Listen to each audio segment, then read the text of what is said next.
Bonjour et bienvenue pour ce nouvel épisode de Kinopassion, le rendez-vous des passionnés de cinéma. J'ai le grand plaisir de recevoir Philippe Lombard, journaliste, anthologiste et écrivain. Auteur et co-auteur d'une cinquantaine d'ouvrages sur la petite et la grande histoire du cinéma et des séries télé. Véritable stakhanoviste de l'écriture, en moyenne 2 livres par an. Oh, des fois 3, hein. Des fois 3. Des fois 3. Bonjour Philippe. Bonjour Jérôme. Bienvenue dans Kinopassion et merci d'avoir accepté mon invitation. C'était avec plaisir. Merci de m'avoir invité. Alors, Philippe, tu as publié ton premier ouvrage il y a 30 ans. Ouais. C'est un anniversaire. Joyeux anniversaire à Amicalement Vôtre, l'oisiveté au service du bien. Ouais. Depuis, il y a eu plein de livres, parmi lesquels L'univers des tontons flingueurs, Le petit livre des bronzés, Le Paris de Michel Audiard, Le Paris de François Truffaut. Ça s'est tourné près de chez vous. Voilà. Ouais. Et voilà. Ça s'est tourné près de chez vous. Lino Ventura, le livre Coup de poing. Alors ça, c'est aussi ces 2 ouvrages, je vous recommande. Un régal. Et récemment, star de l'action, roi et reine de la castagne à l'écran. Alors, prochainement, sur Paris Première, le 25 février, sera diffusé ton Terence Hill et Bud Spencer et moi. Ouais. Dont nous parlerons en dernière partie de l'émission. D'accord. Et volontiers. Alors, Philippe, comment passe-t-on d'étudiant en droit à anthologiste du cinéma? Alors, je ne suis pas sûr de me définir comme anthologie du cinéma, mais en tout cas, j'ai toujours eu la passion du cinéma. J'ai fait du droit sans trop vouloir en faire. En fait, voilà, je voulais être comédien, pour te dire. J'ai d'abord voulu être metteur en scène pendant longtemps. Et puis après, j'ai voulu être acteur. Et je me suis dit, je vais faire du droit, comme ça va rassurer mes parents. Et après, je ferai comédien. Enfin bon, et on voyait bien que ça ne marchait pas. J'aurais dû faire comédien tout de suite. Bon, voilà. Mais il se trouve que pendant ma dernière année de droit, j'ai fait 4 ans de droit, j'ai fait 4 ans de DUG. Donc on ne peut pas dire que j'ai fait 4 ans de droit. Et 2 de travers. Ah oui, que de travers. Et donc j'ai fait mon premier livre. Il y avait un éditeur qui faisait des livres sur les séries télé. C'était vachement à la mode à ce moment-là. Et moi, j'adorais Amicalement Vôtre et je lui ai proposé de faire Amicalement Vôtre. Donc, j'ai fait le livre sans signer de contrat. Et moi, j'étais très content qu'ils disent que ça l'intéresse. Donc, j'ai signé un contrat une fois que le livre avait été accepté. Donc, j'ai fait ça. Donc, après, je me suis dit, bon, le droit, c'est fini, je vais me diriger vers ça. Puis, je me dis, en plus, c'est facile. La première fois que j'écris un éditeur, il m'a dit, d'accord, super. Et puis, j'ai mis 10 ans avant de faire un nouveau livre, évidemment. Ça a pris beaucoup de temps. Donc voilà, mais entre-temps, j'ai travaillé un peu dans la presse, j'ai fait des choses comme ça, et puis après, 10 ans après, j'ai refait 3 livres dans une même année. Et ensuite, c'est-à-dire que ça repasse encore quelques années, et à partir de 2011, je ne me suis pas arrêté. J'ai fait entre 1 et 3 ou 4 livres par an depuis 2011. Voilà, avec un grand plaisir. Oui, et pour notre plaisir. Et j'espère. Philippe, quel est ton film coup de cœur, ou celui qui aurait pu déclencher ta passion pour le cinéma, ou bien ton film préféré? Au choix. C'est pas pareil, hein, le film coup de cœur, qui déclenche ta passion et le film préféré. C'est un peu rude, je trouve, comme question. Ah, oui, Je pense qu'au tribunal de la cinéphilie, tu étais condamné, tu vas au peloton d'exécution tout de suite. Oui. Demander à un passionné un seul truc, c'est un peu compliqué. Non, mais tu peux. Non, tu sais quoi, je vais te répondre autrement. Je ne vais pas te citer un film, je vais te citer un lieu. Un lieu. Ah, j'adore. Parce que tu vois, quand j'étais gamin, j'allais en vacances l'été en Provence, dans un village qui s'appelait Gréoux-les-Bains, à côté de Manosque, où ma famille est originaire depuis 3 siècles, tu vois. Et dans cette station thermale, et donc il y avait beaucoup de curistes l'été, beaucoup de gens, et il y avait un petit cinéma. Et ce cinéma s'appelait l'Eldorado, qui portait bien son nom, c'était formidable. Et il y avait la terrasse d'un café qui s'appelait Les Marronniers, il y avait un terrain de boules, une terrasse où les gens buvaient du pastis, je n'en buvais pas. mais je traversais la terrasse quand j'avais 10-12 ans, et au fond, il y avait un cinéma. Et ce cinéma-là, c'est quelque chose qui m'a émerveillé, en fait, je dirais. J'allais au cinéma à Paris, mais c'était un cinéma qui proposait 3 ou 4 films par jour différents, qui pouvaient être des films de l'année et qui pouvaient aussi des anciens films. Donc ça visait le jeune public, le public plus vieux, etc. Donc on pouvait avoir un montage de Gros Titi Gros Minet, ensuite Une année étrange à faire, à 20h il y a un pilote dans l'avion, et à minuit il y avait même des films érotiques. Voilà, il y avait toutes sortes de choses. Et donc, Regarde des étoiles, je l'ai vu là-bas en fait. Moi, je l'ai dû voir à l'été 78, j'ai vu l'année d'après. J'ai vu Les Aventuriers de l'Arche perdue là-bas aussi. Mais j'ai aussi découvert mes premiers James Bond. À mon avis, ils passaient Goldfinger. Ils ont passé Opération Tonnerre. Et c'était une révélation pour moi, quoi. Et ils ont passé aussi, c'est là que j'ai vu mes premiers Sergio Leone. J'avais 10-12 ans, j'ai vu Le Bon, la Brute et le Truand et Il était une fois dans l'Ouest. Donc, tout ça m'a. Voilà, ce petit lieu. J'aurais vu tous ces films à un moment donné, mais je les ai vus sur grand écran quand même si c'est une petite salle. Et voilà, donc pour moi, c'est ça qui, je pense, a déclenché un peu la passion aujourd'hui. Ouais. Donc, un lieu. Un lieu. Voilà. J'aime bien ça. Et tu sais tellement bien parler des lieux où on tourne, mais et des lieux aussi où on projette les films. Bien sûr, c'est important. C'est important. Moi, je pleure. Le cinéma de mon enfance à Paris, c'était le Nation. Ah, c'était oui. la place de la Nation, qui est devenu le MK de Nation. Et dans lequel je ne vais plus, parce qu'ils l'ont détruit, ils l'ont refait, ils ont fait un truc atroce. De loin, on dirait un club de gym ou un showroom, on ne sait pas trop, on ne voit pas d'affiche. Enfin, voilà, quoi, il faut quand même que... Moi, j'ai envie d'être attiré par... Et heureusement, il reste des lieux comme ça de cinéma aussi, d'arrêt d'essai. Et on fait un coucou à notre ami Bruno Vincent au Mac Mahon. Hein. Bien sûr. Ça, il fait du super travail et puis, qui donne envie d'aller revoir des films dans de très bonnes conditions, dans une très belle salle. Ouais. Merci, monsieur.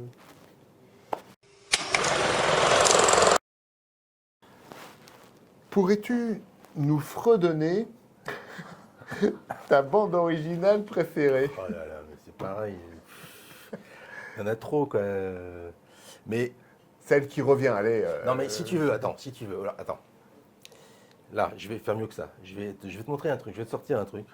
Tu vois, quand j'étais gamin, j'ai 8-10 ans, donc j'ai déjà vu donc Le Bon, la Brute et le Truand et tout ça. Et un jour, à la télé, je crois que c'est Récré 2, ils ont fait un petit sujet sur les westerns. Et tout d'un coup, ça me dit, mais avec des musiques de Morricone, tout ça, j'ai envie de m'acheter un disque des musiques de Morricone. Et je vais au printemps, au magasin Le Printemps, et j'achète ça, tu vois. Ah, yes. Ah oui, oui. Truc spécial de Morricone. Bon, avec des photos qui, à mon avis, n'ont aucun rapport avec les films de Morricone, absolument rien, quoi. Oui. Mais, tu vois, j'ai découvert, en fait, là-dedans, tu vois, il y a des musiques de western, mais il y a aussi il y a la musique du Casse, il y a la musique de La Cité de la Violence avec Charles Bronson. C'est des films que j'ai vus bien longtemps après, quoi. Mais aujourd'hui, c'est des choses, en fait, Morricone, c'est quelque chose que je peux réécouter. J'adore la Lochifrine, j'adore Cosma, etc. Mais Morricone, je le place au-dessus des autres. Et donc, il y a toujours... Quand je suis venu ici, tu vois, j'ai pris la ligne 6, la ligne de Peur-sur-la-Ville, et j'ai écouté Peur-sur-la-Ville. Tu vois, ouais. Donc voilà, donc là je sais pas ce que je pourrais te fredonner. Peur-sur-la-Ville. Il faut faire le chœur. Tu vas faire le piano, vas-y. Après il faut réciffer.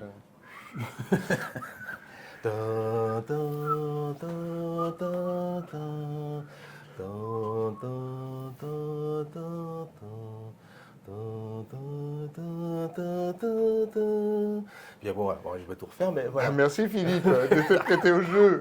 T'es le premier à le faire. Avec cette voix magnifique. T'es le premier à le faire, merci. Surtout que nous avons vu Peur sur la ville il n'y a pas très longtemps ensemble. Oui, bien sûr. Lors d'un hommage à Henri Verneuil. Mais écouter Peur sur la ville en traversant Paris, c'est quelque chose. C'est exceptionnel. Ah, ouais, c'est et d'ailleurs, là où nous sommes aujourd'hui au Bistrot Blériot, nous ne sommes pas très loin justement du métro aérien où passe la ligne 6. Voilà. Exactement. Et on est juste en face de la tour où Belmondo arrive en hélicoptère. C'est à la fin, ouais. Tout à fait. Quelle est ta réplique favorite? Ah oui, tu insistes. Oui, j'insiste. Les gars qui ont essayé de prendre Excalibur, tu crois qu'on leur a dit vous avez qu'un seul, vous prenez la main droite et puis vous tirez comme ça? Non, ils ont essayé plein de fois. Et ben moi c'est pareil, tu vois, il faut que j'ai le droit à plusieurs réponses. Et tu as droit à plusieurs réponses. Alors, je vais te donner une petite réplique en français et une grande réplique étrangère. D'accord? Génial. Ah, mais très bien. Par contre, il faut ton il émission. faut que tu découvres. Ah, il faut que je découvre. Sinon, je m'en vais. Voilà. La première, ça devrait aller. Ça rigole pas Ah non, avec non, on n'est pas là Philippe pour se Lombard, marrer. hein. On n'est pas là pour se marrer. Non. Alors, le croissant, c'est pour mon ami. Le professionnel. Bravo. Bravo. Ah, bravo. Ça, je dois dire, bravo. Cette réplique-là, je l'aime. Une réplique donc un peu plus longue et étrangère. Est-ce que tu vas trouver ça? Je pense, j'ai confiance en toi. Ich liebe dich wie Apfelmus, so zärtlich wie Spinat. Mein Herz schlägt wie ein Pferdefuß, wenn ich dich sehe, du Ass. Ah. Alors en allemand déjà, chouette, mais c'est pas un film. Je suis sûr que c'est même pas un film allemand. Et non. Et j'ai envie de dire Vas-y. Inglourious Bastard. Non, je vais partir. Ah oui, je m'en vais, j'ai dit. Hein. Ouais. Non, c'est un film. Effectivement, c'est un film de guerre, on va dire, mais c'est un film français. Eh oui, c'est ça qui est fort.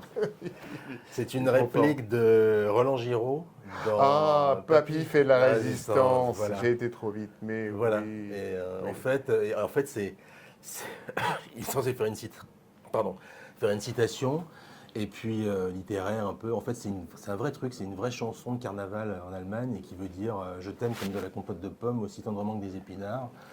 Mon cœur bat comme le sabot d'un cheval quand je te vois, espèce d'ordure. Voilà. C'est ça que ça veut dire. Et tu pourrais nous le refaire face caméra alors cette fois-ci, s'il te plaît. Ah ben oui, voilà. Ah oui. Ah ouais, on fait le malin, puis... Et voilà, Monsieur Lombard. Ich liebe dich wie Apfelmus, so zärtlich wie Spinat. Mein Herz schlägt wie ein Pferdefuß, wenn ich dich sehe, du Ass. Voilà. Merci.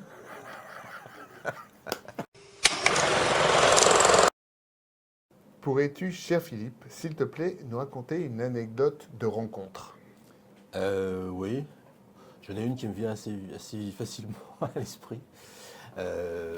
On est en 2011, je crois. Je suis chez moi, je suis en train de manger avec mes enfants et ma femme, et le téléphone sonne.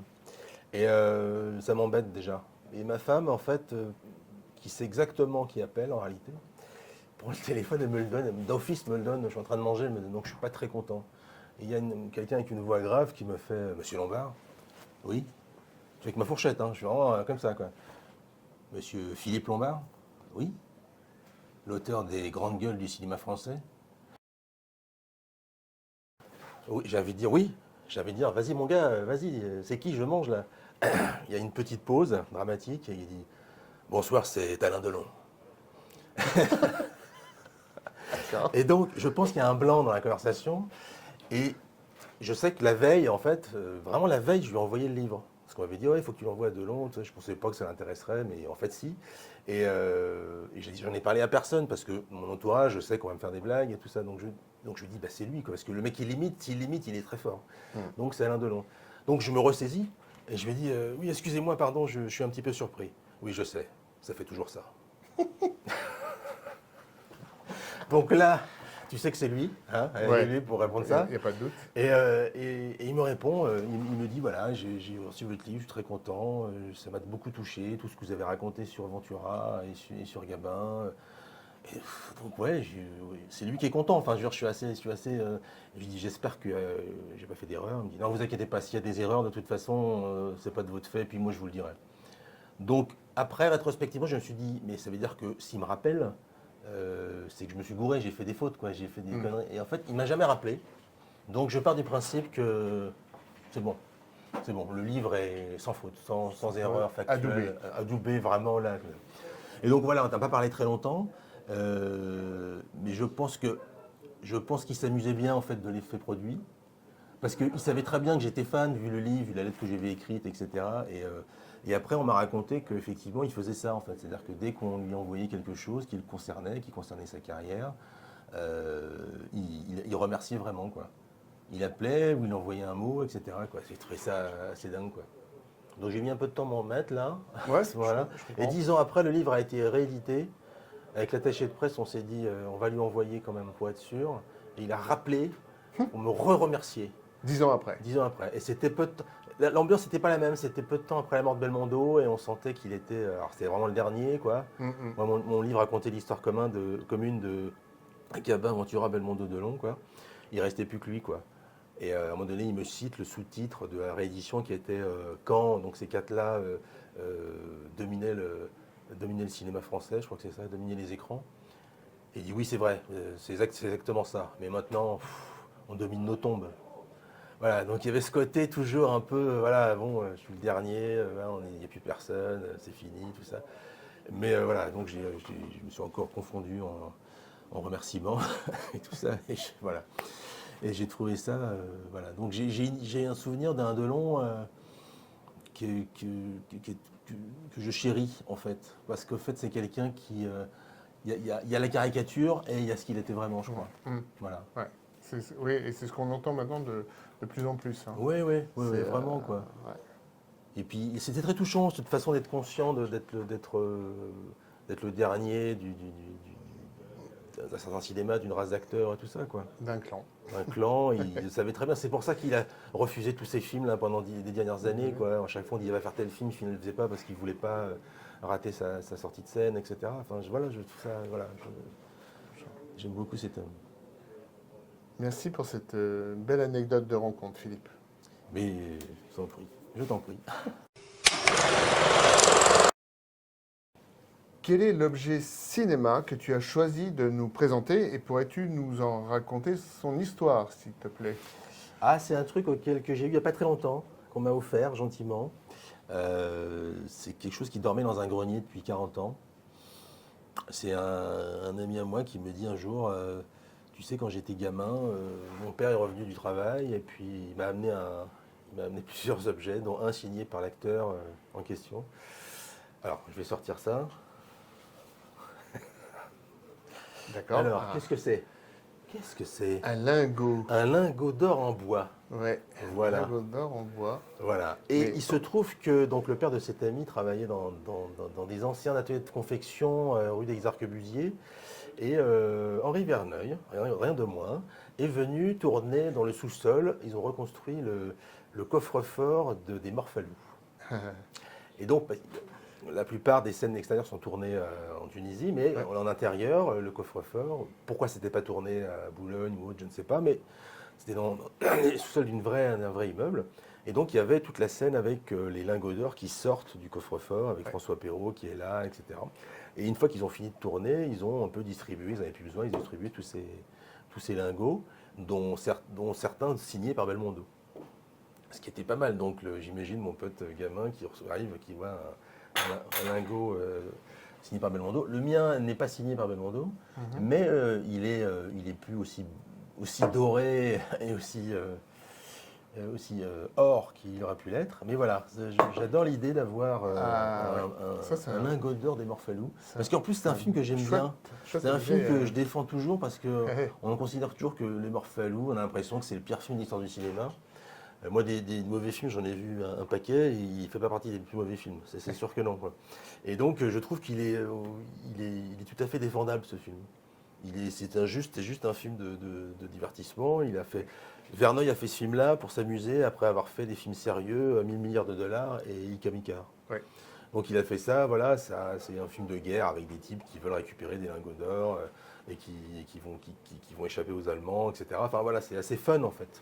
Avec Audiard qui s'amuse, qui fait des répliques un peu vulgaires, mais dont on se souvient. Voilà, C'est on va pas la magnifique. dire. Non, on va pas la dire, On va mais pas la bon, dire, mais enfin voilà. pour ceux qui ont vu Les Morphalous, ou ceux qui le verront, c'est la fameuse réplique de Marie Laforêt, mais Oui, oui, mais ça, en Mais plus, c'est une c'est réplique qui cache un peu c'est l'arbre qui cache la forêt, quoi. ouais. Enfin, sans mauvais jeu de mots. J'ai même pas fait exprès. Parce qu'en fait, ça se résume pas à ça, quoi, non plus, quoi. Non. Oh là, non. Voilà. Mais ce qui est drôle, c'est que normalement, si c'était un vrai lingot d'or, ça serait extrêmement lourd. Et dans le film Je- Belmondo, je- C'est comme Ça va, c'est de un la- peu, mais ça- Mais Belmondo, dans le film, à un moment donné, il en prend deux à chaque main et il marche comme ça, tranquille, et il les pose comme ça. Je pense qu'il y a un vrai lingoteur de cette taille. Il faudrait bien être deux pour le porter, quoi. ouais, Mais bon, c'est même Belmondo, avec quoi. les, Même les avec les muscles. muscles Ouais, de mais Belmondo, bon, mais bon, c'est Bébel, Bébel. ouais, Hein, exactement. c'est Bébel. Exactement. Merci Philippe.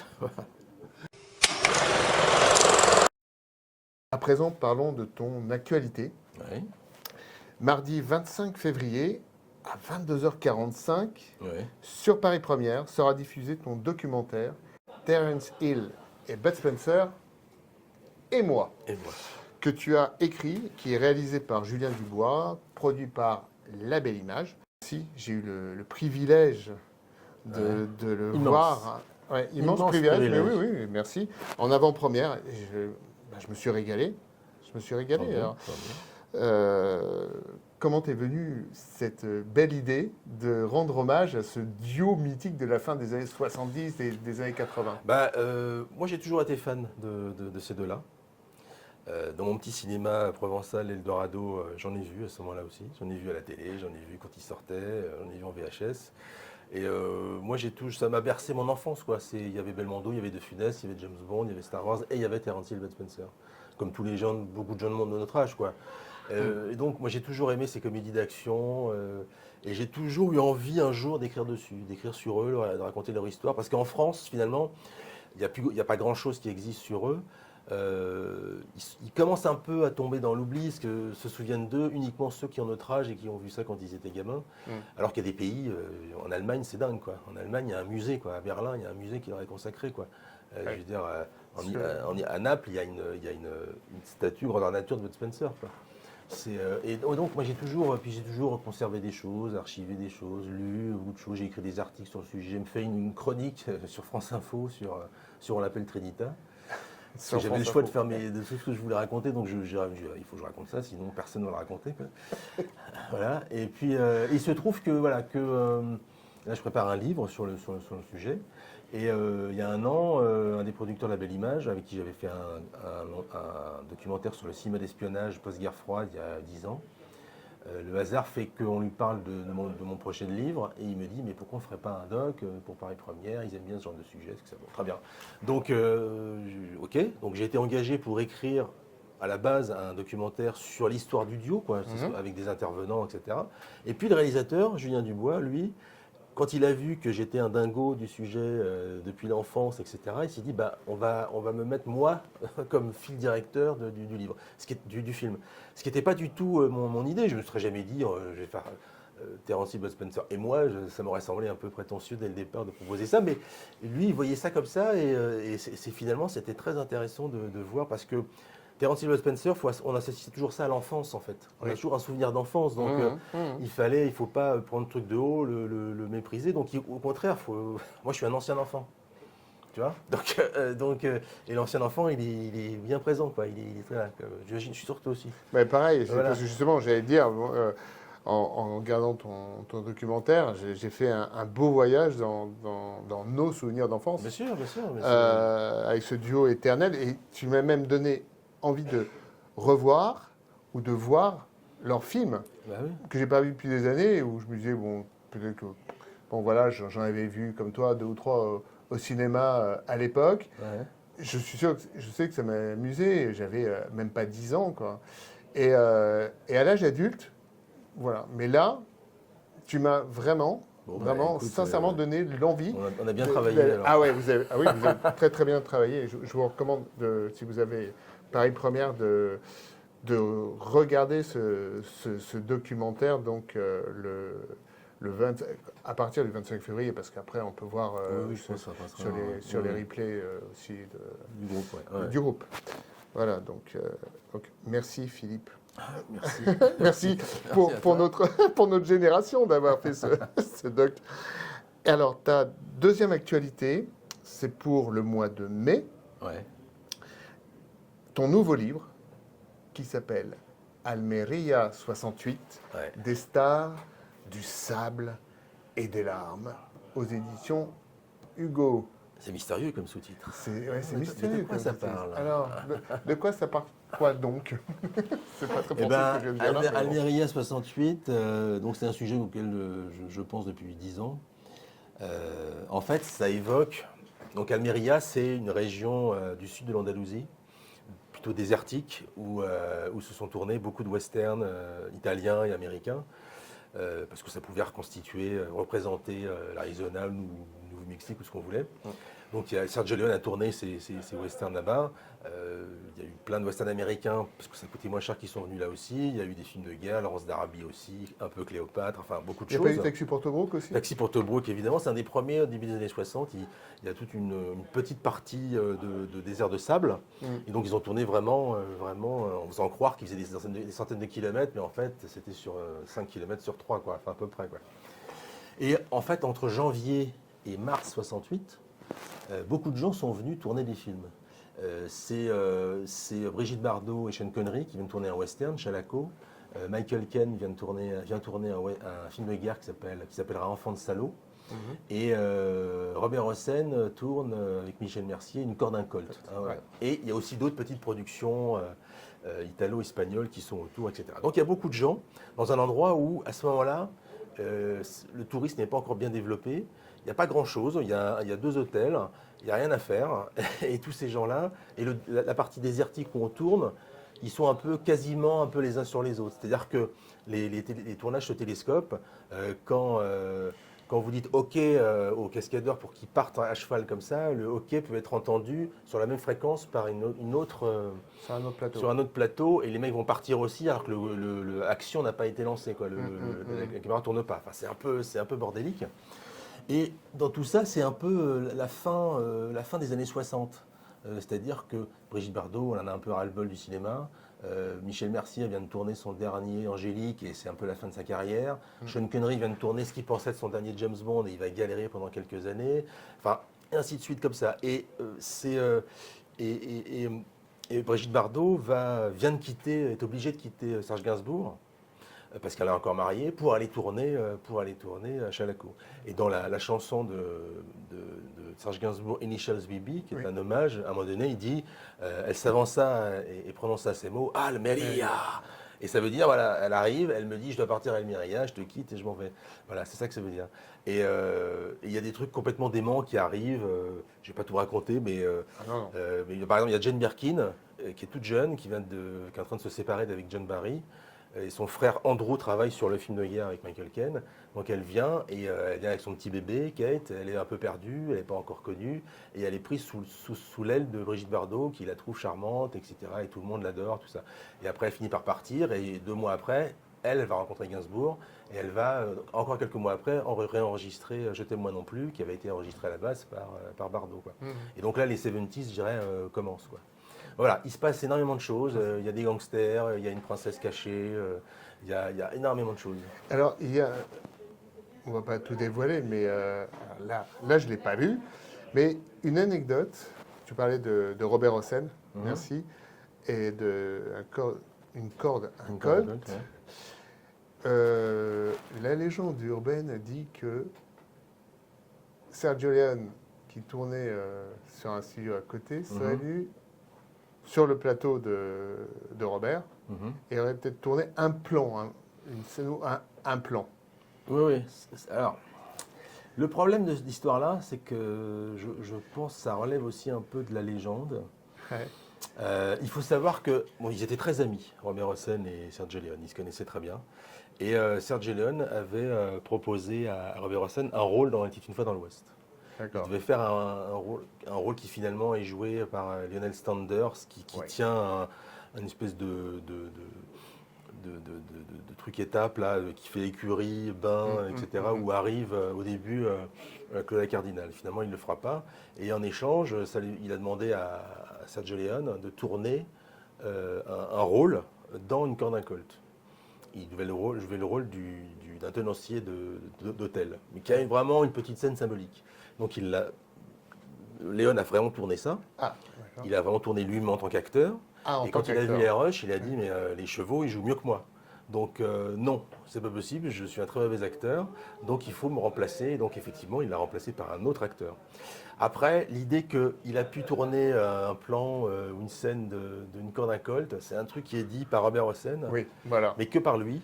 Oui. Et j'ai pu parler avec un des acteurs du film qui, lui, s'en rappelle pas du tout.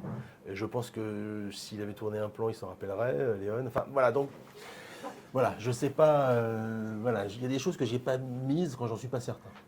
D'accord. Mais bon, tu connaissais le. Oui, oui, Bien oui. sûr, on en avait parlé d'ailleurs quand tu m'avais parlé de ton documentaire. Et bon, cette histoire, effectivement, avait aussi été racontée par Robert Hossein. Oui, oui, non, mais voilà. Bon, et Robert Hossein c'est- dit qu'il a finalement pas tourné dans une petite fois dans l'Ouest parce que il devait tourner Madame sans gêne avec Sophia Loren. Ouais. Bon, mais ça date de 61 là on parle de 68. Donc Ouais. voilà, donc voilà, il se trompait un peu dans les. C'est normal, hein, tout le monde se trompe dans ses souvenirs. Mais voilà. Je ne sais pas pourquoi finalement il ne tourne pas dans une petite fois dans l'Ouest, vraiment. Il y a encore des choses à découvrir. Il y a encore des choses à découvrir. Ben, merci Philippe. Mais je t'en prie. Merci d'avoir partagé avec nous ton amour et ta passion pour le cinéma. Avec plaisir. Merci à vous de nous avoir regardés. Et si cela vous a plu, comme Philippe, abonnez-vous à la chaîne YouTube de Kino Passion Paris, Oui. à partager, Oui, on compte sur vous. merci, à liker, à commenter et à la faire connaître. Je vous donne rendez-vous très bientôt pour un nouvel épisode de Kino Passion avec un nouvel invité. Salut Philippe. Salut Jérôme. Encore merci. Merci, c'était un plaisir. Et à très bientôt. À bientôt. Au revoir. Salut à tous. Vive le cinéma. Allons au cinéma. Vive la passion du cinéma.